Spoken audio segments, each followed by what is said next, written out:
Good evening. सभी को नमस्कार। मैं डॉक्टर अंकिता आज आईएफपीएच के 542वें हिंदी सेशन में सभी का स्वागत करती हूँ।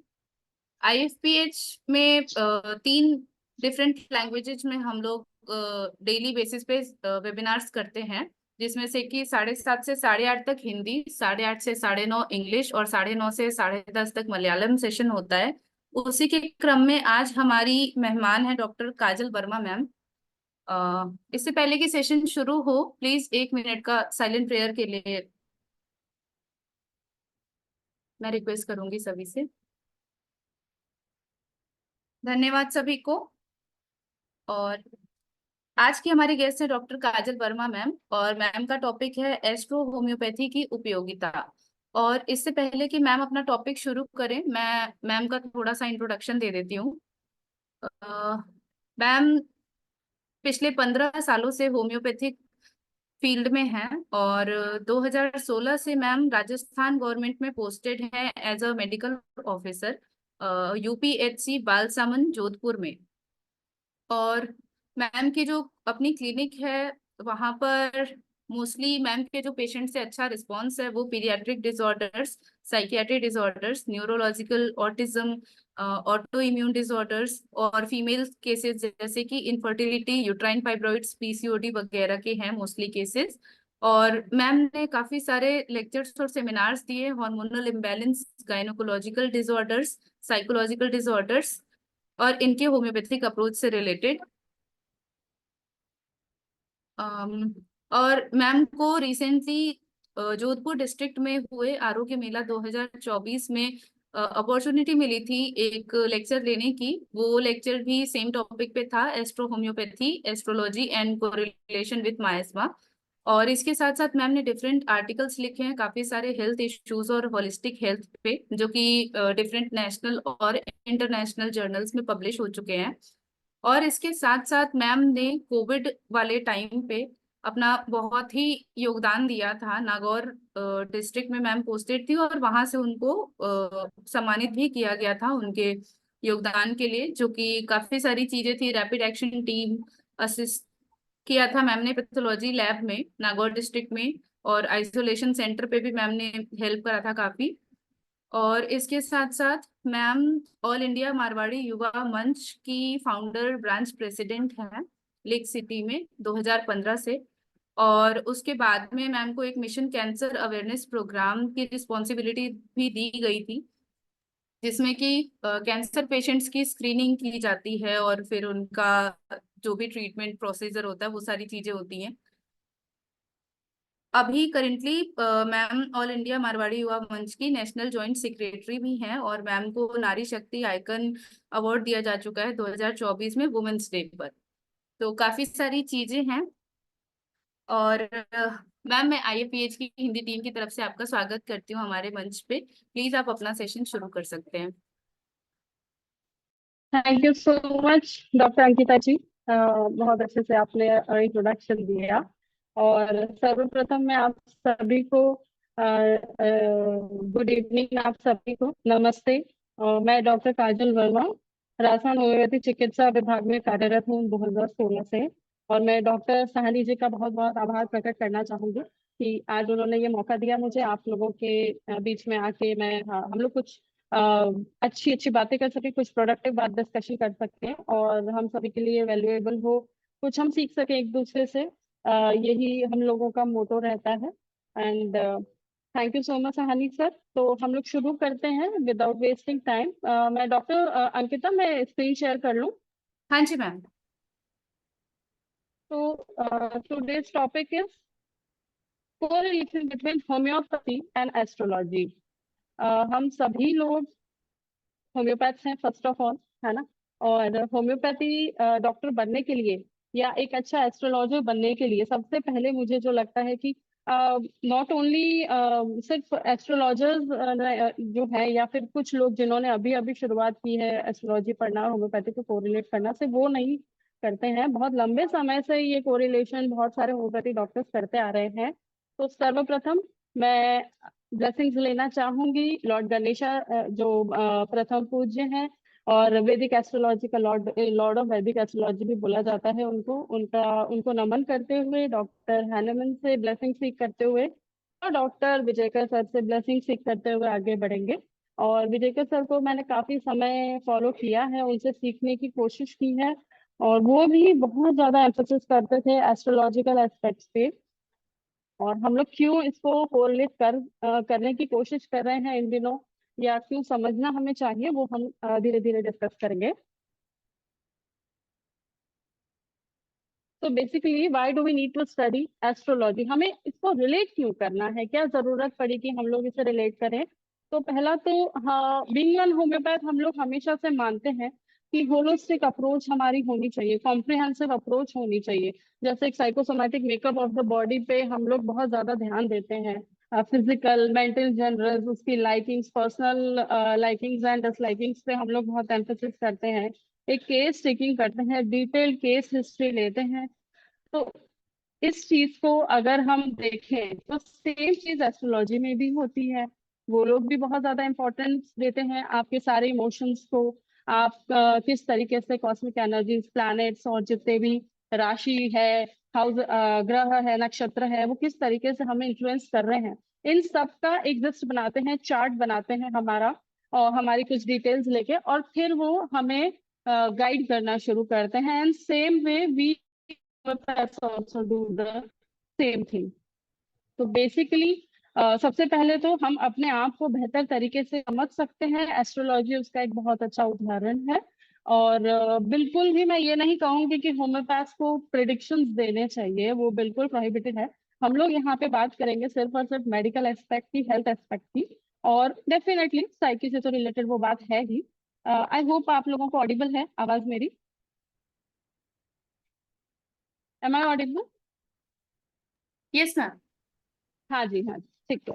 तो जो साइकोसोमैटिक मेकअप है, और जब हम एड ऑन कर देते हैं सारी कॉस्मिक एनर्जीज का इन्फ्लुएंस, उसके बाद में सारी जो टोटालिटी बनती है, वो टोटल जो चीजें हैं वो एक चार्ट फ्रेम करती हैं, और वो हमें हेल्प करती हैं कि हम आगे कैसे पेशेंट को और भी बेहतर तरीके से समझ सकें, और भी बेहतर डीप अंडरस्टैंडिंग उसकी हो सके। तो this is why we tend to correlate these two things, हम अपने आप को भी समझें और पेशेंट के पूरे हिस्ट्री को लेके हम समझ सके। फिर कुछ चीजें आती हैं, जैसे कि कई जगह आपने देखा होगा कि कुछ फेवरेट रेमेडीज हो जाती हैं डॉक्टर्स की, कुछ फेवरेट बहुत सारी मेडिसिन हो जाती हैं। तो ये चीजें भी हमें कंपेल करती हैं ये चीज समझने में कि क्या चीज एक फिजिशियन को डोमिनेट करे। अगर वो मास डोमिनेटेड है, जनरली हमने देखा है, तो जनरली वो मर्क सॉल्ट प्रिस्क्राइब करेगा। अगर मून डोमिनेटेड है तो फॉस्फोरस प्रिस्क्राइब करेगा, है ना। तो इस तरीके से हम लोग उसको समझने की कोशिश कर सकते हैं। नाउ नेक्स्ट, हम लोगों की वीकनेसेस और स्ट्रेंथ पे हम लोग अगर फोकस करें, तो ये हमें बहुत अच्छा स्टडी जो है हमें समझने के लिए हेल्प करता है कि कैसे हम इसे समझ सकते हैं। वीकनेसेस मैं क्यों कह रही हूँ, बिकॉज होम्योपैथ के पास में बहुत सारे केसेस ऐसे आते हैं डेट रूटीन में, जैसे कि ऑटिज्म का कोई बच्चा आया, सेरेब्रल पाल्सी का बच्चा आया, किसी पेशेंट ने प्रॉपर हिस्ट्री नहीं दी हमें, और हम लोग मेडिसिन प्रॉपरली फाइंड आउट नहीं कर पा रहे हैं, बहुत कम हमें इंफॉर्मेशन दी। देन बहुत ही बेड रिडन पेशेंट्स है, कैमेटोस पेशेंट्स है, कोमा में है, और हम उनकी हिस्ट्री नहीं ले पा रहे हैं। कभी कभी फैमिली मेंबर्स भी प्रॉपर हिस्ट्री नहीं दे पाते। ऐसी कंडीशंस में, साइकिक कंडीशंस के अंदर स्पेशली, पेशेंट जो है डिमेंशिया का केस आया है हमारे पास में, या पार्किंसनिज्म में भी कई बार बहुत ज्यादा डिटेल हिस्ट्री नहीं मिल पाती है, जैसा मेरा ऑब्जर्वेशन है। तो ऐसे में हमें जो एस्ट्रोलॉजिकल चार्ट है, क्या दशा चेंज हो रही है, किस एनर्जी का ज्यादा इन्फ्लुएंस अभी आ रहा है, कौन सा हाउस में हम लोग देख के पता कर सकते हैं कि क्या चीज डोमिनेट कर रही है, और कौन सा प्लैनेट जो है वो अभी बहुत ज्यादा एक्टिव रोल प्ले कर रहा है। तो ऐसे में हमें ये बहुत अच्छा हेल्प मिलती है। Now, the next point is, in order to understand astrology in relation to homeopathy, we must rule out predictions. Like मैंने पहले भी कहा कि हम predictions जो हैं वो ना करें, और predictions से बचें। एंड बेसिकली हमें जो ध्यान देना है वो देना है मेडिकल एस्पेक्ट पे, कि कहाँ पे पेशेंट को नीड है हमें समझने की कि बेसिकली प्रॉब्लम क्या है या क्या चीज जो है हमसे मिस आउट हो रही है ड्यूरिंग केस टेकिंग, है ना। और दोनों ही चीजों में, whether you are astrologer like और whether you are a homeopathic physician, इन दोनों केसेस में सबसे इम्पोर्टेंट पार्ट क्या है पता है? कि दोनों ही जुपिटर से गवर्न है, बिकॉज जुपिटर जो है वो बहुत बड़ा इंपॉर्टेंट पार्ट प्ले कर रहा है हमारी लाइफ में। एंड डॉक्टर्स के लिए बहुत इंपॉर्टेंट हो जाता है, बिकॉज हम लोगों के ऊपर बहुत ज्यादा इम्पैक्ट है जुपिटर का। जुपिटर हमें देता है एक तरीके से, मतलब इंटेलिजेंस के लिए, बहुत ज्यादा हायर स्टडीज के लिए, और एक सेंस ऑफ होप, है ना। होम्योपैथ का काम क्या होता है? सेंस ऑफ होप देना और खुद के पास में भी रखना कि पेशेंस रखो एंड बी होपफुल, ये पेशेंट धीरे धीरे क्योर होगा। You need not to change the remedies frequently, तुमको पेशेंस तो रखना पड़ेगा। तो ये सारी चीजें ना जुपिटर गवर्न करता है, और हम लोग सभी जो अभी इस समय बैठे हुए हैं, डॉक्टर्स हैं और बाकी और दूसरे डॉक्टर्स भी, तो सभी लोग गवर्न है जुपिटर की एनर्जी से। और सेम जो है एस्ट्रोलॉजर्स के लिए भी इम्प्लाई होती है। दोनों में जुपिटर बहुत ज्यादा स्ट्रांग होता है, that is why we are into this field. तो by reading horoscope we can understand what is striking in the chart basically। कभी कभी हमें नहीं पता चल पाता है कि प्रॉब्लम कहाँ आ रही है, बट जो दूसरे कॉजेज होते हैं ना, कभी कभी बहुत सारे हिडन कॉजेज होते हैं, मेंटेनिंग कॉजेज होते हैं, वो हम नहीं रिवील कर पाते, लेकिन कभी चार्ट से देख के कभी कभी एकदम से हम लोग उसको पता कर सकते हैं, और उसके बाद में प्रॉपर रेपिटराइजेशन हमारे लिए इजी हो जाता है। Now it helps in understanding of Markesh. Now पुराने टाइम पे, अभी तो काफी लंबा समय हो गया है, ये जो मार्केश है, मृत्यु तुल्य स्वास्थ्य विकार जिसको बोलते थे, ये अगर एक बच्चा पैदा हुआ है, जन्म लिया है, और उसके अंदर मार्केश कहीं पे मिलता है, या मार्केश की स्थिति में उसका जन्म हुआ है, तो उस समय क्या करते थे, फादर को 28 डेज तक बच्चे का फेस नहीं देखने देते थे। आई एम नॉट श्योर कि अब कहीं ऐसा होता भी होगा, बट पुराने टाइम पे ऐसा होता था। तो वो नेगेटिव एनर्जीज, पहले बहुत सुपरस्टिशियस चीजें होती थी, लेकिन अगर हम आज के टाइम पे उसको रिलेट करें, तो वो नेगेटिव एनर्जीज अगर उस बच्चे को इन्फ्लुएंस कर रही है, तो उसको 28 डेज सेपरेट रखा जाता था, और जब वो चीजें इन्फ्लुएंस हट जाता था, तब फादर उसे देखा करते थे। तो कुछ इस तरीके की चीजें, मृत्यु तुल्य जो विकार है, वो हम उससे डायग्नोस कर सकते हैं। It helps in understanding disease predisposition, ये हमारे लिए सबसे इंपॉर्टेंट होता है होम्योपैथ के लिए, कि किस तरीके की इंसान जो है जन्म से लेके आगे की उम्र तक कौन से विकार से ग्रसित हो सकता है, किस तरीके की डिजीजेस उसको अफेक्ट कर सकती हैं, क्या जॉइंट डिसऑर्डर्स उसे होंगे, हार्ट डिसऑर्डर्स होने के चांसेस हैं क्या साइकिक डिसऑर्डर्स हो सकते हैं। पेशेंट बहुत ज्यादा इमोशनल, अगर मून डोमिनेटेड, वैसे तो मून डोमिनेटेड हम भी हैं, बिकॉज हम लोग साइकी पे इतना ज्यादा एम्फोसिस करते हैं, तो we are also moon dominated. Moon तो सभी में इम्पैक्ट देता है, तभी जाके आज ये कोरिलेशन हो पाया है, चाहे वो होम्योपैथ्स हो या एस्ट्रोलॉजर्स हो। अगर जुपिटर, मार्स, जो मैथमेटिकल हम कैलकुलेशंस बोलते हैं, या जिस तरीके से लॉजिकल इंटरप्रिटेशंस करते हैं, और मून, इन तीनों का इम्पैक्ट, अगर ये तीनों साथ नहीं होते, तो हम ये दोनों चीजें बैठ के यहाँ डिस्कस नहीं कर रहे होते। तो बेसिकली मून का इम्पैक्ट भी है ना। तो प्रीडिस्पोजिशंस को जानने के लिए, डायथिसिस को जानने के लिए, फंडामेंटल कॉजेज माइजम्स को जानने के लिए, और उनको इस तरीके से प्रॉपर तरीके से एप्लीकेशन उसका हम कर सके, इम्प्लीमेंट कर सके, और सही रेमेडी निकाल सके, उसमें हमें एस्ट्रोलॉजी बहुत ज्यादा हेल्प करती है। और बेसिकली माइजम्स में जब मैं बात करती हूँ, तो सोरा सिफिलिस साइकोसिस तो हम जानते ही हैं, लेकिन ये किस तरीके से एस्ट्रोलॉजी से रिलेट करता है, ये भी हम आगे पढ़ेंगे। We all are predispose to allergies, weaknesses, respiratory disorders और हार्ट डिसऑर्डर्स, एक्सेट्रा एक्सेट्रा। तो हम चार्ट को देख के एक बार ये इन्फ्लुएंस निकाल सकते हैं कि किस तरीके के डिसऑर्डर से जो पर्सन है, ये अभी भी ग्रसित है, क्या प्रॉब्लम्स आ रही हैं एग्जैक्टली उसे, और इन फ्यूचर भी क्या किस तरीके के प्रॉब्लम्स को आगे फेस कर सकते हैं, या हम प्रॉपर एक प्रोएक्टिव और प्रिडिक्टिव पर्सपेक्टिव उसका बना के उसको हेल्प कर सकते हैं। When can we expect complete cure? When to exactly wait, basically, and for how long with the help of charts and dashas? तो अभी हमने डिस्कस किया ही था कि कितना हम रेमेडी जो है कैसे चेंज नहीं करनी है, ये पेशेंस होना डॉक्टर में भी बहुत जरूरत है, और पेशेंट्स में तो हालांकि कम होता है, दे कंपेल कि हमें नबीडी बदल दीजिए, लेकिन हम करते नहीं हैं। तो यही हमारी स्ट्रेंथ होती है कि हमें वेट एंड वॉच करना है, और जुपिटर से हम अगर गवर्न है ज्यादा तो हम इसको और अच्छे से मैनेज कर पाएंगे, हम लॉन्ग टाइम तक पेशेंस रख पाएंगे और पेशेंट को भी होप दे पाएंगे और खुद भी होपफुल रहेंगे। Why do we fail as a physician, क्यों?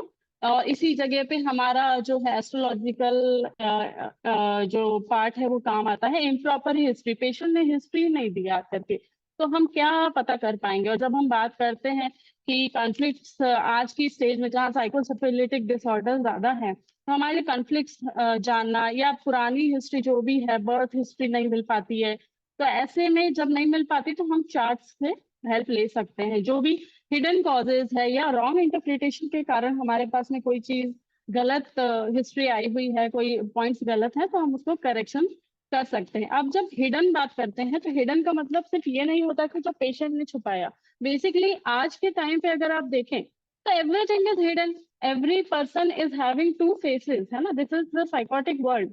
और ये हमें पूरा टेक्नोलॉजी से हम लोग प्रेरित है, हम बहुत ज्यादा सोशल हो रखे हैं, सारे प्लेटफॉर्म्स पे हमें एकदम जैसे सभी लोगों को आप देखते हो कि एवरीवेयर यू विल गेट बहुत सारे अभी अभी मैं इन दिनों में आपने ऑब्जर्व किया होगा कि बहुत सारे न्यूमरोलॉजिस्ट आ रहे हैं अपने अपने कोर्सेज लेके, एस्ट्रोलॉजर्स आ रहे हैं अपने अपने कोर्सेज लेके। तो why it is all this is happening, क्यों? क्योंकि अभी सबको पता चल गया है कि साइकोटिक वर्ल्ड में, साइकोसिफिलिटिक वर्ल्ड में इन सब की वैल्यू बढ़ गई है। लोगों का ऑकल्ट साइंस में इंटरेस्ट इतना बढ़ गया है कि everybody is trying to learn this occult sciences, और कहीं ना कहीं से उनको अपने आप को ही रेमेडीज देने में हेल्प मिल रही है।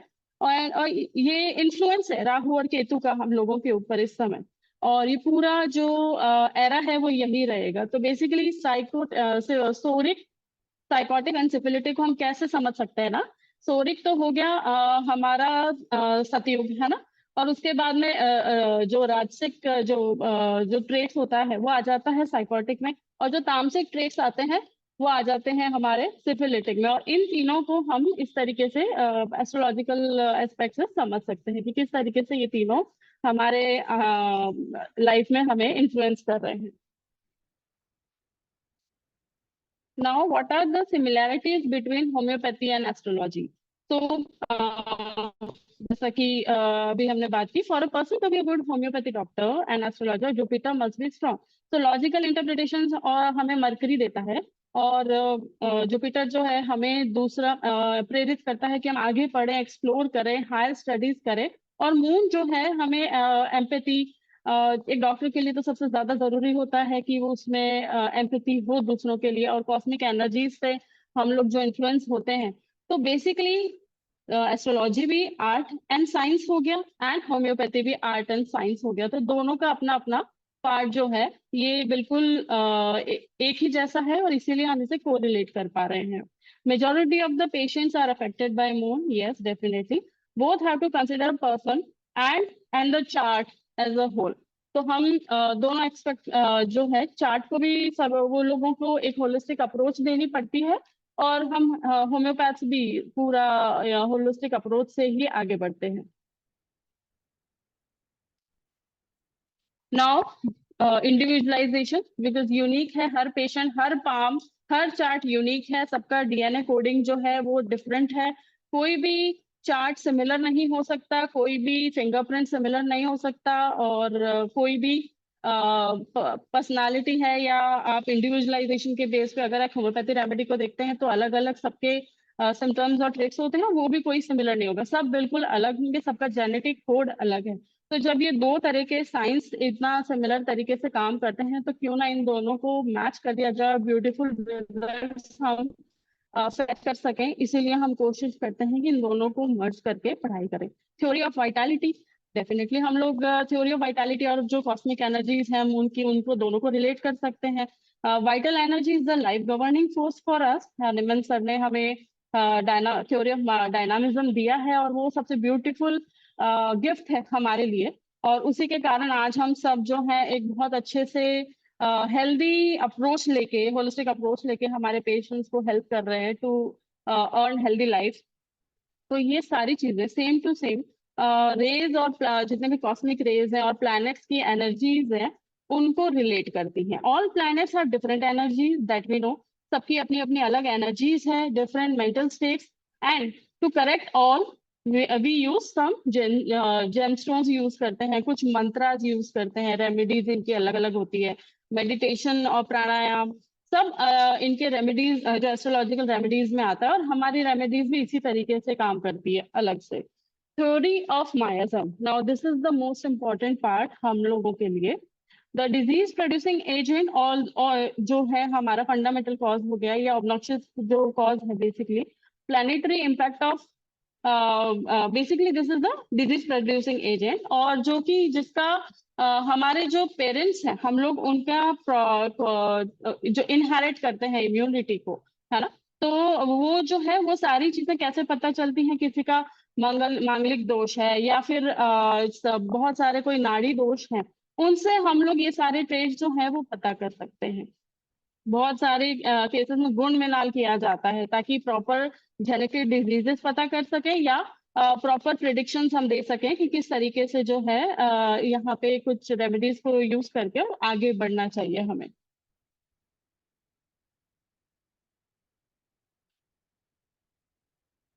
दोनों साइंस में इम्पोर्टेंस ऑफ मेंटल ज्यादा है, सबसे ज्यादा इम्पोर्टेंस हो जाता है क्योंकि आज के टाइम पे अगर हम देखें तो सभी लोग मानसिक असंतुलन से परेशान हैं, सब स्ट्रेस को लेके बहुत बातें कर रहे हैं। मेंटल पीस सभी को चाहिए। कोई भी इंसान ऐसा नहीं है कि जैसे ये आप जो जनरेशन जो चेंज हो रही है और जो जेनजी जनरेशन है हमारी, आप उन्हें हमेशा ये बातें करते देखेंगे कि आई नीड मेंटल पीस। बहुत सारे अलग अलग टर्मिनोलॉजीज उन्होंने कॉइन कर दी है अपने मेंटल पीस के लिए। And people are travelling for that mental peace. Now I have to travel, मैं बहुत परेशान हो चुकी हूँ या हो चुका हूँ, अब मुझे ट्रैवल करना पड़ेगा। और इनफैक्ट ट्रैवल करने पे भी उनको या बहुत सारे साम दाम दंड अपनाने पे भी उनको मेंटल पीस अटेन नहीं हो रहा है, क्योंकि कि वो सही डायरेक्शन में चीजों अब जितनी भी अपना जो एनर्जीज है वो यूज नहीं कर रहे हैं। तो आज का जो एरा है जिसे हम सिविलाइज्ड सोसाइटी कहते हैं, जहाँ पे ये ड्यूअल फेसेस हैं, दो मुखौटे लेके इंसान चल रहा है, सब कुछ हिडन है। ट्रू इमोशंस हम दिखा नहीं रहे, हम सोशल मीडिया के चक्कर में पड़े हुए हैं। चाहे इंस्टा ले लो, फेसबुक ले लो, सबको सोशल होना है, सबको फोमो है। अगर उसने अपनी पिक्चर्स डाली है तो मैंने क्यों नहीं डाली, ये एक कंपटीशन चल रहा है। अगर उस पर्सन ने अवार्ड लेते हुए फोटो डाला है तो मुझे भी मिलना चाहिए। सो सब एक एक अलग रेस में भाग रहे हैं, लेकिन रियल मेंटल पीस किसी को मिल नहीं रहा है। सभी मैनिपुलेशंस बहुत ज्यादा हो गए हैं, है ना। तो ये सारी चीजें इम्पोर्टेंस जो है, ये इम्पोर्टेंट रेस जो है एस्ट्रोलॉजी उनको बहुत ज्यादा इम्पोर्टेंस देता है। And same goes with the homeopathy. और दोनों में ही अगर हम देखें तो अलग अलग नक्षत्र दोनों को अफेक्ट करते हैं। लाइक अगर हम होम्योपैथी में भी देखें तो अब हम आगे पढ़ेंगे कि कैसे कौन सी जोडियक साइन जो है वो किस रेमेडी को कई बार एकदम से डायरेक्ट कर देता है ना।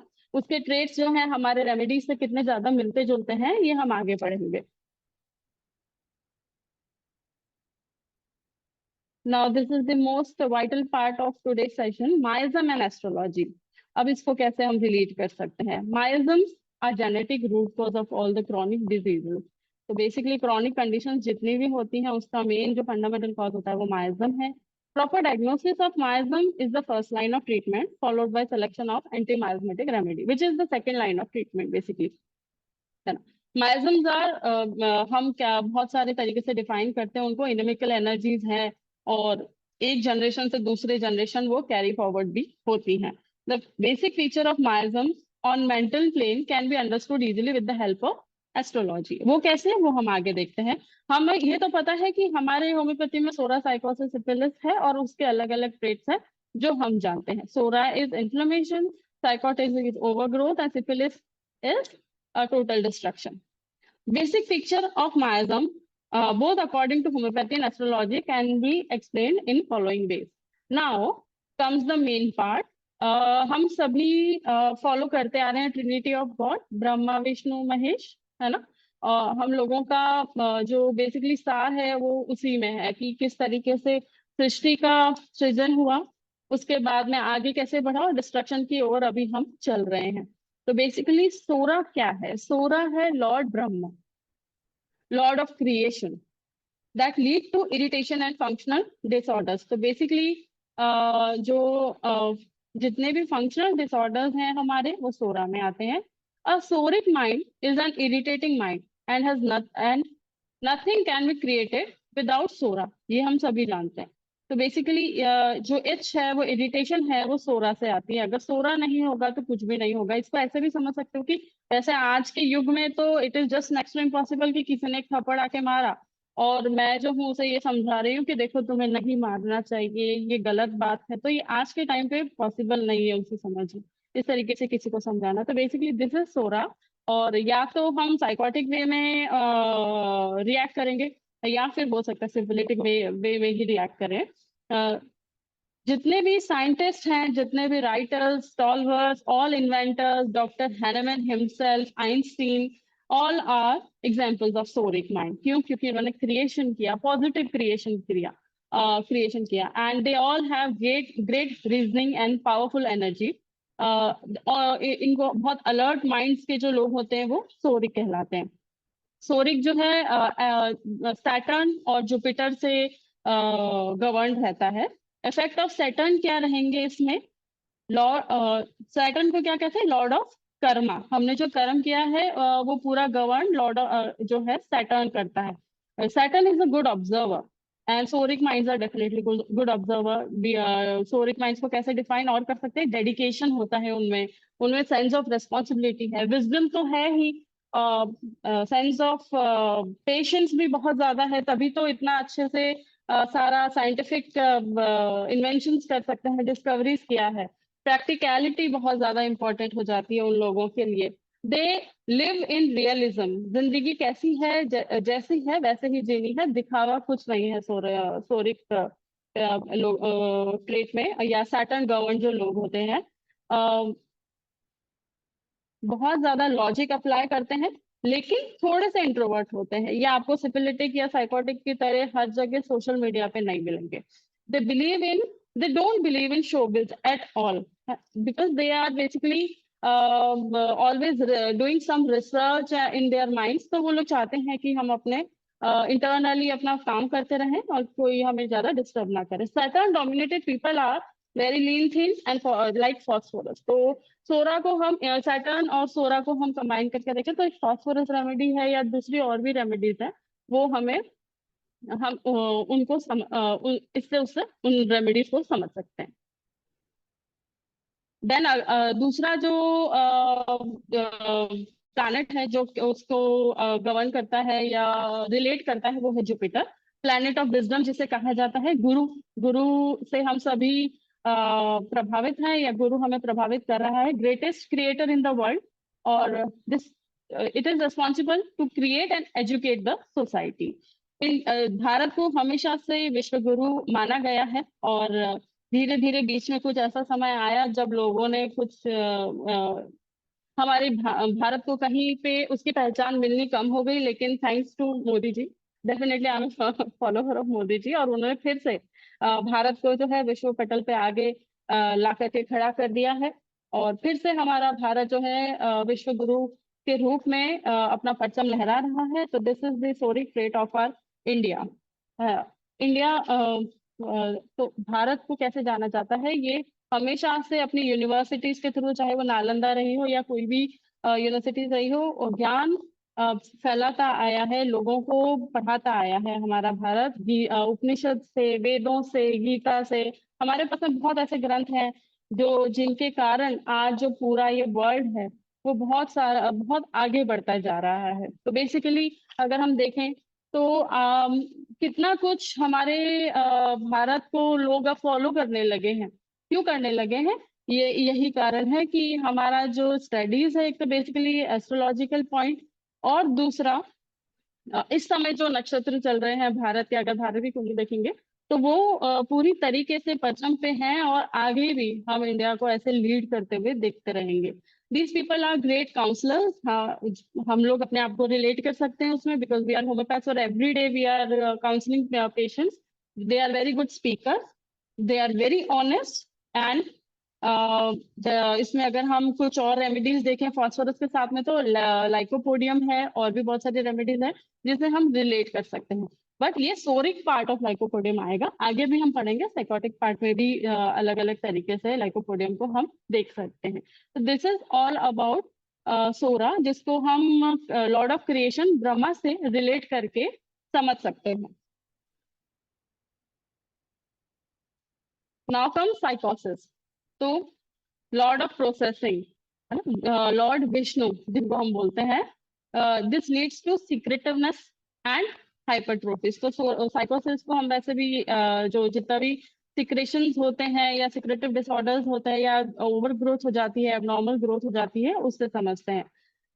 हम लोग ने देखा है शुरुआत से लॉर्ड कृष्णा को, कृष्ण भगवान जी को बचपन से हम लोग देखते आ रहे हैं कि उनके पूरा अगर जर्नी देखी जाए तो चाहे बाल्यकाल हो, चाहे वो बड़े होने के बाद में जितनी भी बाल लीलाएं हैं या उनकी रास लीला है, फिर और उसके बाद में अगर हम महाभारत का युद्ध देखें तो उनके जिस तरीके से स्पेक्युलेटिव नेचर था उनका, कि किस तरीके से वो भाप लेते हैं, उन्होंने भाप लिया था कि क्या प्रॉब्लम्स आने वाली है और कैसे मुझे गाइड करना है। तो अगर ये पूरा हम देखे जाए तो साम साम दाम दंड भेद को यूज करके उन्होंने उनका जो एक कैरेक्टर फ्रेम हुआ है शुरुआत से लेके अभी महाभारत तक का, या अभी जिस तरीके से हम उन्हें फॉलो कर पा रहे हैं, आप सब देख ही रहे हैं कि इस्कॉन के माध्यम से या और भी दूसरे माध्यम से पूरे विश्व में कृष्ण के जो मंत्र है, मूल मंत्र जो है, वो सभी लोग अब फॉलो करने लगे हैं। तो वो एक इम्पैक्ट है उनका, जो उनके बाल्यकाल से आज तक वो अलग अलग रूप में हमें इन्फ्लुएंस करते आ रहे हैं। तो मॉडर्न सिविलाइज वर्ल्ड भी जो है वो भी कृष्ण से कहीं पे बच नहीं सकता। वो इन्फ्लुएंस करके ही रहेंगे और वो पूरी तरीके से हम सभी को इन्फ्लुएंस हर रूप में कर रहे हैं। तो जितने भी सीक्रेटिव और ये जो ग्रीड है, लालच है, मन में मटेरियलिज्म है कि अब हमें सिर्फ पैसों के पीछे भागना है या भौतिक संसाधनों के पीछे भागना है, हम एग्जीबिशनिस्ट बहुत हो चुके हैं, हमें हर चीज का दिखावा बहुत ज्यादा करना है। अब हम अगर छोटी सी भी चीज लाते हैं तो स्टेटस पे डाल देते हैं, या फेसबुक पे, इंस्टा पे हमने कार खरीद ली, या घर में भी छोटा सा कुछ चेंजेस आ जाता है या कुछ नया घर परचेज किया है, तो भी हम उसे शो करना ज्यादा समझ रहे हैं, पसंद आता है हमें। जितना भी हमारा एक होता है ना सेल्फ सेंटर्ड, जितने भी बिहेवियर्स रहते हैं कि ये सिर्फ मेरे लिए है, मैं किसी और के लिए कुछ नहीं कर सकता हूँ, तो these are all the traits of साइकोसिस।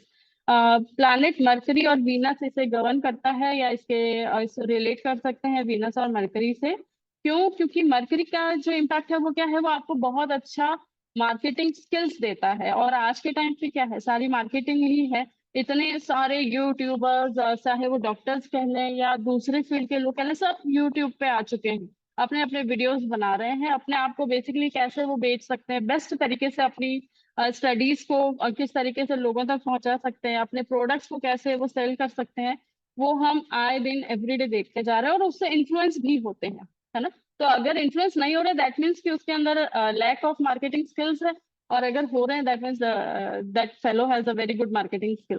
तो कन्विंसिंग पावर हमें देता है मरकरी। बहुत अच्छे बिजनेस पर्सन के अंदर ये प्रिडोमिनेट करता है, मटेरियलिज्म के लिए रिस्पॉन्सिबल है, कॉम्पिटिटिव। अब कॉम्पिटिटिव तो सभी को होना ही पड़ेगा, डार्विन्स की थ्योरी है, जो जिसने ज्यादा अच्छे से compete कर लिया, सर्वाइवल ऑफ द फिटेस्ट, तो वो जीत गया, उसके लिए तो जीत हो गई पूरी। तो बेसिकली इसके लिए और क्या क्या चाहिए, हाँ, अगर हमें आगे बढ़ना है इसी रूप में, तो हमें क्विक थिंकर भी होना पड़ेगा हमें। लेकिन इसके और क्या ट्रेट्स होते हैं, इसके साथ में है weak fatty body, weak mind and fatty body, है ना। तो अगर हम रिलेट करें तो कैलकुलेट आप से एक बार आप इसको रिलेट करके देखें तो आप समझ पाएंगे कि किस तरह इसमें फेमिनाइन ट्रेट्स थोड़े ज्यादा होंगे। क्यों? क्योंकि एग्जीबिशनिस्ट तो ज्यादा फीमेल्स ही होती रही हैं, लेकिन अब मेल्स भी होते हैं। मेल्स में भी आप देखेंगे तो अब पार्लर बहुत ज्यादा विजिट करने लगे हैं, वो भी अपने आईब्रोज बनाते हैं, वो भी वैक्सिंग करना पसंद करते हैं, अपने आप को बहुत सुंदर रूप में दिखाना, है ना। तो ये सारे जो ट्रेट्स हैं, ये फेमिनिज्म जो ज्यादा बढ़ता जा रहा है वो इसीलिए है कि साइकोसिस प्रिडोमिनेंट हो गया है, और मरकरी, इसको मरकरी से हम लोग उसको रिलेट कर सकते हैं। हम्म। तो कौन कौन से प्रोफेशंस इसमें आ सकते हैं? लॉयर्स, देन मीडिया, क्योंकि मीडिया ही है जो सारी चीजों को कम्युनिकेट कर सकती है properly, public relation officers, counsellors. Venus का क्या इम्पैक्ट रहता है इसमें? वीनस जो शुक्र प्लैनेट किस लिए जाना जाता है? लग्जरी के लिए। तो जब हम मटेरियलिज्म की बात करेंगे तो लग्जरी तो आएगा ही, और वैसे भी हमने फेमिनिज्म की भी बात कर ली, तो Venus is the feminine planet basically, born with golden spoon. Female planet controls glandular activity and endocrine activity. तो वीनस रिस्पॉन्सिबल होता है एंडोक्राइनल डिसऑर्डर्स को कंट्रोल करने के लिए और ग्लैंडुलर एक्टिविटीज को। तो ऐसे में वीनस से अगर हम रिलेट करें तो दो तीन रेमेडीज हमारे सामने आती है। पर इसमें कैसे चेंजेस आ जाएंगे ना, अगर वीनस का सन के साथ एसोसिएशन हो जाएगा, सन जो कि सबसे ज्यादा इम्पोर्टेंट प्लैनेट माना जाता है, वाइटल प्लैनेट माना जाता है, उसका इम्पैक्ट कैसा होता है? वो आपको सेल्फ एस्टीम की एक सोच देता है। और वीनस और सन आ गया तो वो प्लेटिना भी हो सकता है, क्योंकि हाइट एंड ईगो भी आ सकता है उसके अंदर। लेकिन वीनस और जुपिटर आ गया तो वो पल्सटिला भी हो सकता है। तो एरोगेंस अगर ज्यादा है तो वो डेफिनेटली प्लेटिना हो जाएगा। वीनस हमें दिखता है सुपीरियरिटी कॉम्प्लेक्स, तो जो पल्स प्लेटिना में और बहुत ज्यादा हमें मिलती है, पैलेडियम में बहुत ज्यादा होती है। वो लोग दूसरों को बिल्कुल भी अप्रिशिएट नहीं करते, उनको लगता है आई एम द बेस्ट और मेरे से ज्यादा बढ़कर कोई नहीं है, और बहुत ज्यादा इंटरेस्ट ज्वेलरीज और लग्जरीज में रहता है basically. Now comes the third part, and बहुत इंपॉर्टेंट पार्ट है ये भी।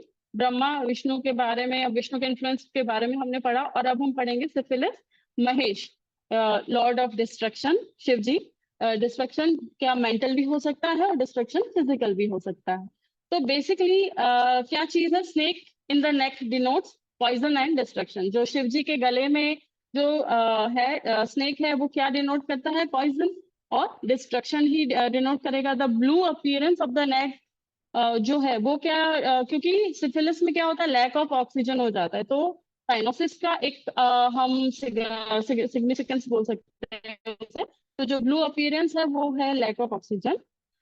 धतूरा, toxicity, destruction of all the traits of syphilis basically. Opposite side of civilised, जैसे सिफिलिस को हम opposite side of the civilised society भी बोल सकते हैं। क्यों? क्योंकि अब क्या हो रहा है, सब कुछ परवर्ट होता जा रहा है। Every day we are going through very very bad situations, चाहे फिर वो टेररिज्म हो, क्राइम्स हो, रेप्स हो, ऑपोजिट सेक्स की तरफ अट्रैक्शंस हो, सेल्फ डिस्ट्रक्शन हो, बहुत सारा व्हाट इज आत्महत्या, आत्महत्या के केसेस रोज आने लगे हैं। पहले ऐसा नहीं होता था। लेकिन क्यों इंसान इतना ज्यादा सेल्फ डिस्ट्रक्शन की तरफ जा रहा है? क्यों? क्योंकि ये जो है प्लानिटरी कंडीशंस जो है वो बहुत ज्यादा इन्फ्लुएंस कर रहे हैं, और हम समझ ही नहीं पा रहे हैं कि हम एक्चुअली किस डायरेक्शन में जाना चाहिए। और अपने इम्पल्सिव नेचर के कारण हम अपनी या सामने वाले की हत्या तक पे आ जाते हैं। जितने भी सीरियल किलिंग हो रही है, food addiction, drug addiction, then jealousy तो एक छोटा सा पार्ट हो गया उसका बेसिकली, तो ये तो रिवेंजफुल में जाएगा बहुत ज्यादा। ये सारे सारे सिफिलिटिक ट्रेट्स हैं। In aspect of body, first formation, blueness, cyanosis, decay, offensiveness, all denotes syphilitic miasm. According to astrology, sun is the most positive planet. अगर सन आपका स्ट्रांग है, सूर्य स्ट्रांग है, तो आप एक पॉजिटिव सोल हैं और एनर्जी बहुत ज्यादा इंटैक्ट है आपके अंदर।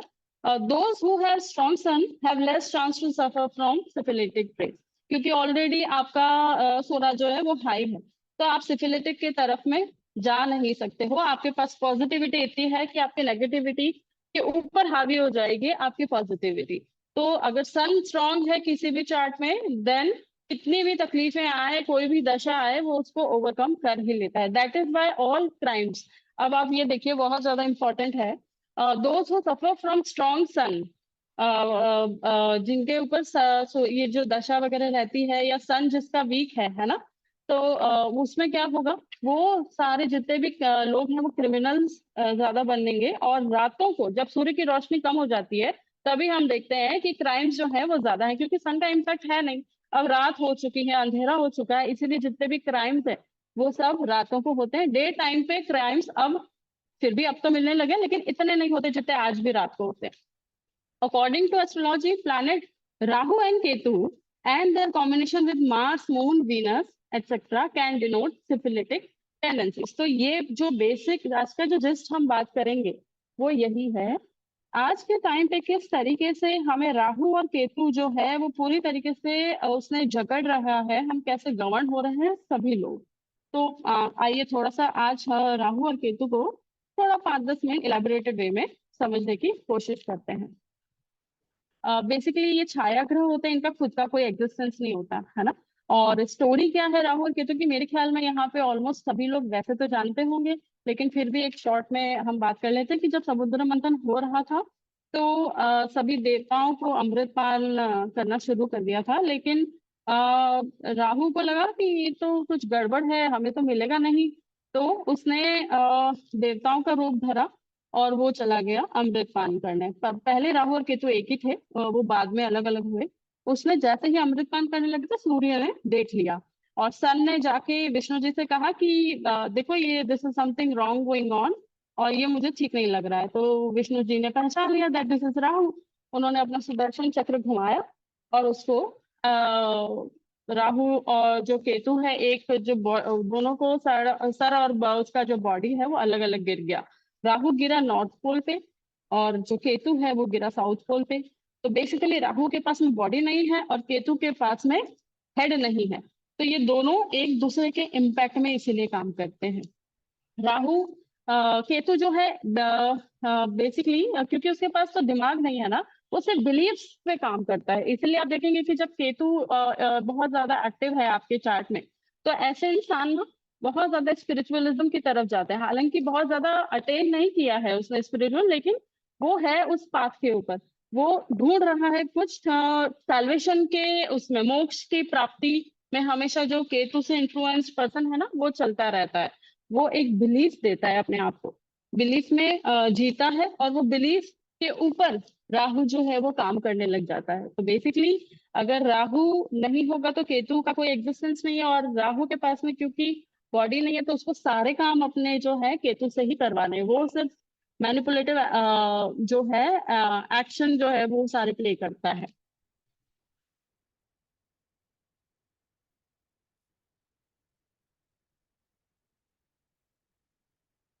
So Rahu is all about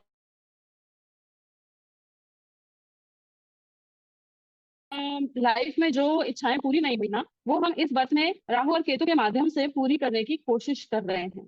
तो बेसिकली अगर कुछ डिस्ट्रक्टिव इच्छाएं हैं तो हम आज भी उन डिस्ट्रक्टिव इच्छाओं को पूरी करने की कोशिश करेंगे, और अगर कुछ पॉजिटिव फॉर्म में इच्छाएं रह गई हैं तो आज भी हम उन्हीं को आगे बढ़ाते हुए आगे बढ़े। तो जैसे कहते हैं ना, कर्मों के फल तो आपको भुगतने ही है, तो वो चाहे अच्छे हो या बुरे हो, वो दोनों हम इसी लाइफ में जी रहे हैं, और ये राहु और केतु का इम्पैक्ट अभी तक चलता आ रहा है हमारे पास।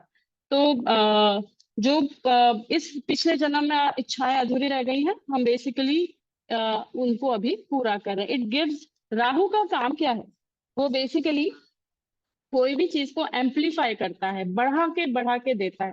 फिर चाहे वो पैसा भी क्यों ना हो, फिर चाहे वो डिजीज क्यों ना हो, फिर चाहे वो और भी कोई भी ट्रेड क्यों ना हो, वो हर चीज को एम्पलीफाई कर देगा, बढ़ा देगा। तो सोचिए, अगर अच्छी चीज है तो वो एकदम से बढ़ करके आएगी, और बुरी चीज है तो वो भी बढ़ करके आएगी। अगर कोई ऐसा एस्पेक्ट है कि हम क्राइम्स कर रहे हैं तो वो भी लिमिटलेस आएगी। और अगर हम कुछ अच्छा कर रहे हैं या हमारा बिजनेस अच्छा चल रहा है, काम अच्छा चल रहा है, पैसा आ रहा है, माँ लक्ष्मी की कृपा हो रही, तो वो भी इमेंस इमेंस बढ़ करके आएगी। Ketu is all about salvation, मोक्ष की तलाश में रहता है केतु हमेशा। और राहु के साथ में अगर हम वीनस ऐड कर दें तो हाई सेक्सुअलिटी हो जाती है। तो बेसिकली आज के टाइम पे आप देखें जितने भी सेक्सुअल क्राइम्स हैं, लाइक बड़े बड़े लोगों के अंदर, या फिर जिस तरीके के लाइफस्टाइल हम देख रहे हैं, हाई स्टैंडर्ड जो इनकी लिविंग हाई सोसाइटी में जो रह रही है, वो यही तो है। बहुत ज्यादा सेक्सुअलिटी बढ़ चुकी है, लोगों की ईगो बहुत ज्यादा बढ़ चुका है। राहु और सन अगर कंबाइन करता है, अगर कॉम्बिनेशन इसका मिलता है तो हाइटेड ईगो है। और मेटालिकम पॉजिटिव ट्रेड भी दिखाता है ईगो के, है ना। सोरिक भी मिलता है और उसमें सिफिलिटिक ईगो भी मिलता है। देन जब अगर बहुत ज्यादा मरकरी जो है राहु के साथ में कंबाइंड है, तो हम लोकेसिटी बहुत देखते हैं उसमें। लेकेसिस के अंदर पॉजिटिव लोकेसिटी भी है और नेगेटिव लोकेसिटी भी है।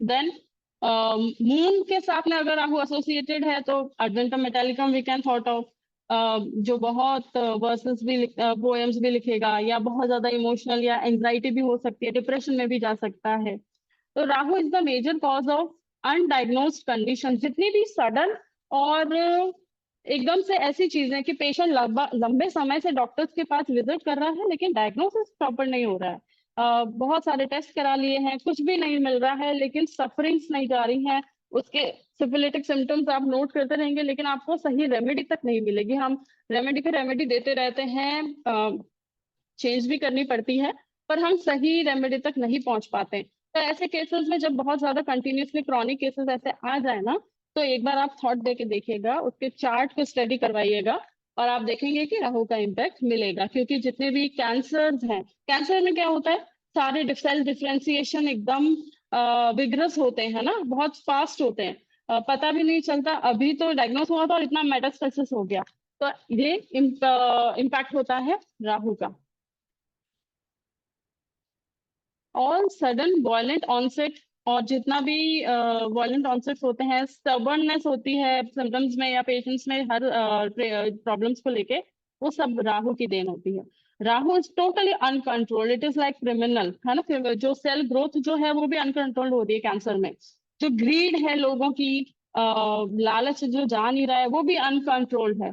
तो ये सारी चीजें जो है ये राहु की देन है, और इसको कंट्रोल करना बहुत मुश्किल है, क्योंकि ये ज्यादातर क्रोमोसोमल डिसऑर्डर्स जितनी भी, या ऑटो इम्यून डिसऑर्डर्स हो गए, जेनेटिक डिसऑर्डर्स हो गए, जहाँ क्रोमोसोम्स का इम्पैक्ट आ गया, मान लो कि वो राहु की देन है, तो ये इतना ज्यादा डिफिकल्ट हो जाता है ट्रीट करना। इनफैक्ट अगर हम बात करते हैं जब कि परफेक्ट सिमिलम भी देने की कोशिश करें, तो भी इतना इजी नहीं होता है उस लास्ट कंक्लूजन पे पहुंचना। It is very difficult. This is like the patient when come to clinic, physicians will not be able to find the right diagnosis and remedy at one go. तो ये basically कार्मिक diseases होती है, जो हमने कर्म करे हैं पुराने, वो इस जन्म में भी हमें उसका फल जो है वो भुगत रहे हैं, और इतना इजी नहीं होता इनसे निजात पाना। लेप्रेसी हो गया, ऑटो इम्यून डिसऑर्डर्स हो गया, कैंसर हो गया, सेक्सुअल ट्रांसमिटेड डिजीजेस हो गया, ये सारी चीजें जो हैं ये राहु और केतु के थ्रू हमें इन्फ्लिक्ट करती है, और इतना आसान नहीं होता इनसे निजात पाना। थोड़ा बहुत हमने इसके बारे में पढ़ा। अब लास्ट जो थोड़ा सा मैं डिस्कस करना चाहूंगी आप लोगों के साथ कि होम्योपैथी और एस्ट्रोलॉजी को हमने कंबाइन भी करा, लेकिन किस हद तक करें और किस हद तक ना करें ये जानना भी हमारे लिए बहुत ज्यादा जरूरी हो जाता है। तो बीइंग एन होम्योपैथ हमें और क्या, लाइक बीइंग अ मेडिको, और क्या चीज हमें ध्यान रखनी चाहिए कि हम टोटली इसके इन्फ्लुएंस में ना रह के पेशेंट को सही मेडिकल एडवाइस भी दे सके, वो भी हमारे लिए इम्पोर्टेंट है। तो we should never ignore the medical advice. Basically आप इसके चार्ट्स को रीड करें, आप पढ़ें सारे एस्पेक्ट्स को, आप समझें सारे कॉम्बिनेशंस को नक्षत्र के, प्लैनेट्स के, लेकिन जस्ट उसको फ्लो में मत बहे। आप बेसिकली ये ना भूलें, यू आर अ फिजिशियन, तो आपको आपकी मेडिकल एडवाइस ही उसको देनी है, not any other prediction, not any astrological remedy basically. Then misinterpretation of charts भी कभी कभी हो सकता है अगर लैक ऑफ नॉलेज है। तो अनलेस एंड अनटिल हम मास्टर ना करें सब्जेक्ट को, हम इसको नहीं एनकाउंटर करें। कभी कभी क्या होता है ना, इमोशनल वर्नेबिलिटी बहुत ज्यादा हो जाती है। पेशेंट आया, उसने बहुत क्रॉनिक केस है, कोई बहुत ज्यादा डिजीज से सफर कर रहा है, और हमने उसको थोड़ा सा एस्ट्रोलॉजिकल रेमेडी भी बताई साथ में। इमोशनली कहीं ऐसा ना हो जाए कि हम जो नहीं बताना है वो भी बता दें, है ना। तो इट इज वेरी इंपॉर्टेंट, ताकि कोई इम्पल्सिव डिसीजन पे ना हम आए ना पेशेंट आए।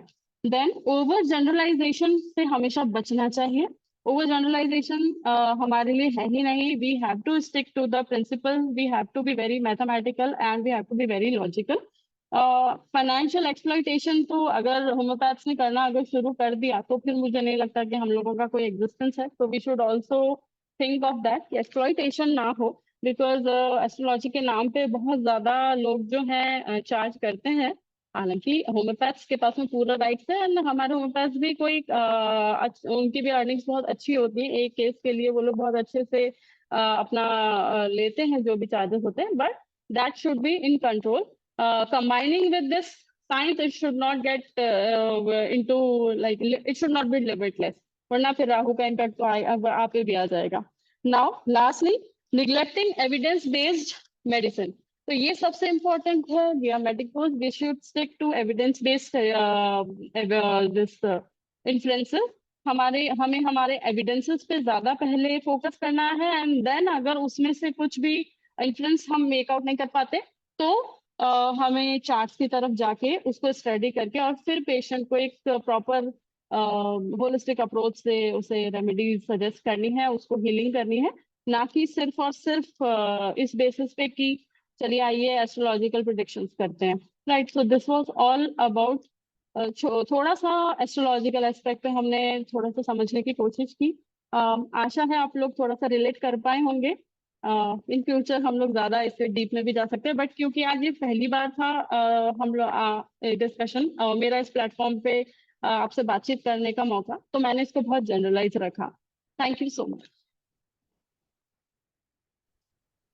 Thank you very much ma'am, आपका आज का सेशन बहुत फ्रूटफुल था और काफी कुछ सीखने को मिला।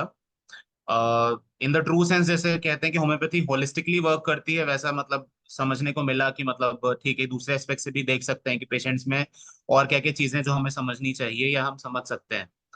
तो इस मंच पे आने के लिए बहुत बहुत धन्यवाद। हमारे पास अभी भी 8 मिनट शेष है, आपको अगर कुछ और क्लोजिंग वर्ड्स बोलने हैं या कुछ और बोलना चाहते हैं आप, तो प्लीज कंप्लीट कर सकते हैं आप। हाँ मैडम, आपका ये पीपीटी को अब रिमूव कर लीजिए। डॉक्टर काजल। जी सर, मैंने रिमूव कर दिया। Okay okay. ओके है ना रिमूव? प्रेजेंटेशन बहुत अच्छा था और बहुत ही मैं कहूँगा कि बहुत ही एक्सीलेंट प्रेजेंटेशन है आपका। एक चीज मैं ऐड करना चाहूँगा, कुछ लोगों ने बायोकेमिक मेडिसिन पर भी बहुत अच्छा काम किया है। जितने भी बायोसॉल्ट्स हैं 12, उसको लेकर के है। और जो ग्रह की बात कर रहे थे और राशि की बात कर रहे थे आप, वो हम लोगों को पेशेंट को समझने में बड़ा मदद करता है। अगर हमें पक्का मालूम हो कि कौन सा व्यक्ति कौन किस राशि का है, तो वो आपने बहुत अच्छा बताया किस राशि का है, तो उसका मेंटल साइकोलॉजी को भी जान सकते हैं, उसका फिजिकल कॉन्स्टिट्यूशंस को भी जान सकते हैं। और मैं एक किताब देख रहा था एस्ट्रोलॉजी पर, डॉक्टर मनीष मिश्रा, है ना, ये आपको अमेजन पर मिल जाता है। बहुत महंगी किताब नहीं है, सस्ती पतली किताब है। मनीष मिश्रा और डॉक्टर मनीषा मिश्रा का है।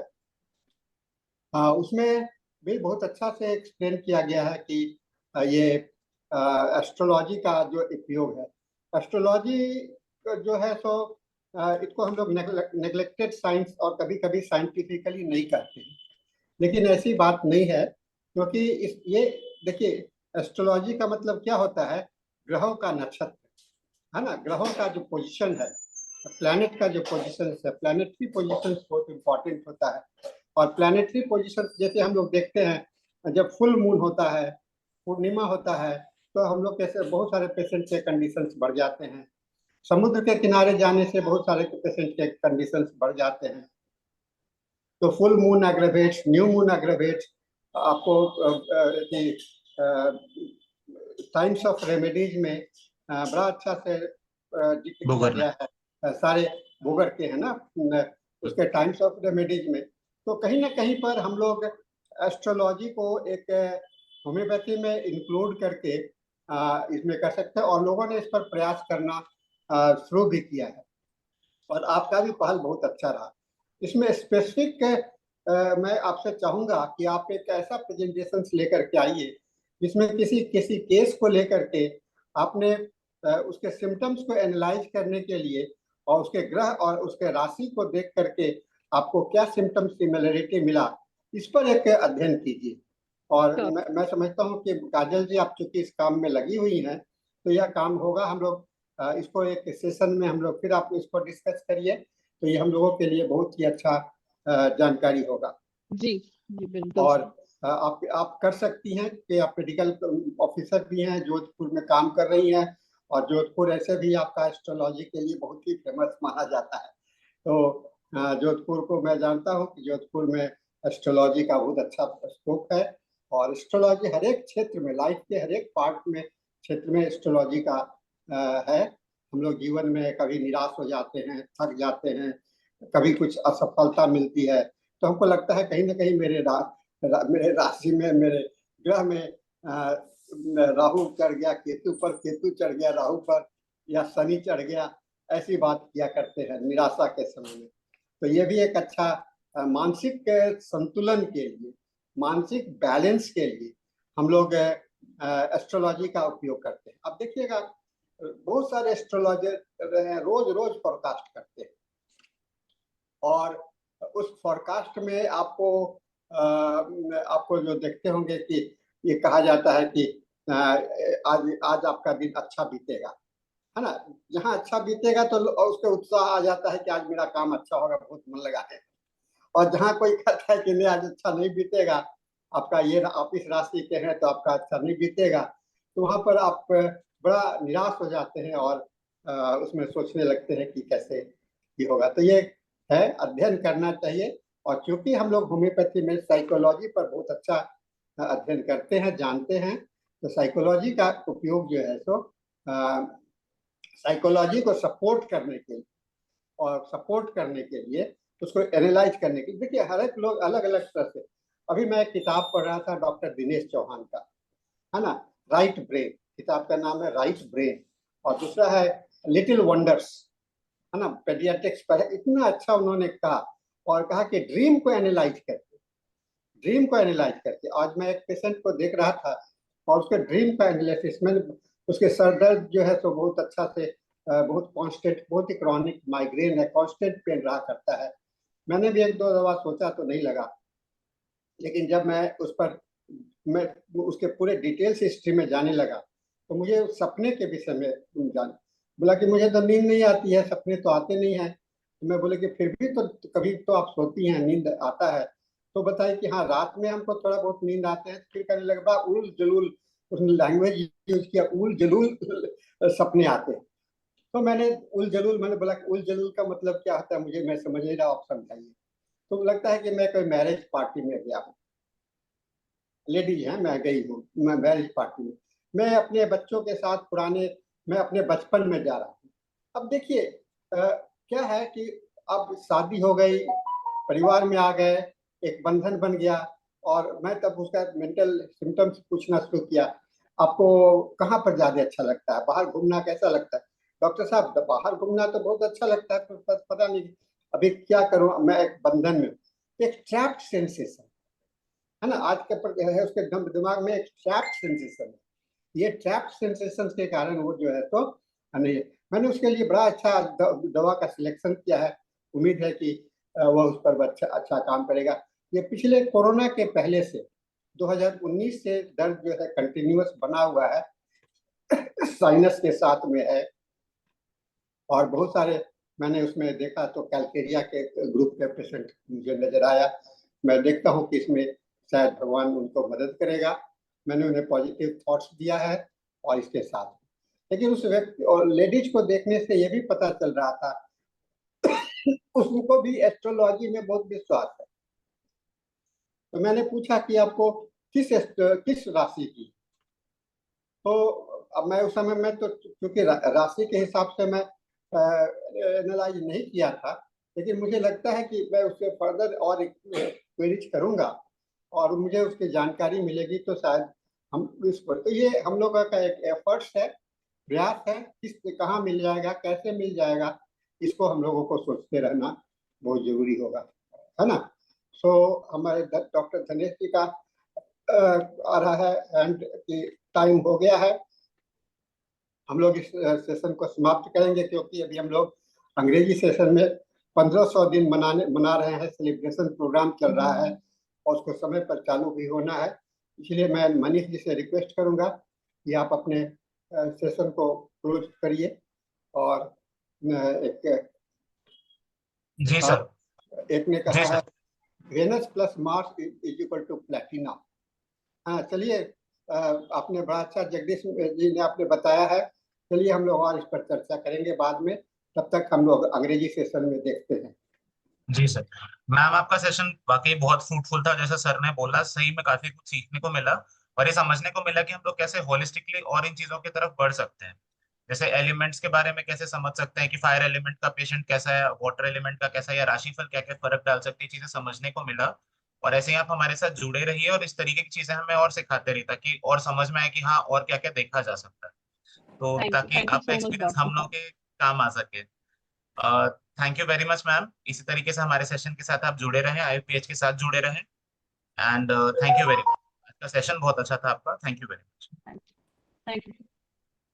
The time is for now English session. I will request Dr. Dhanesh sir to please start the English session.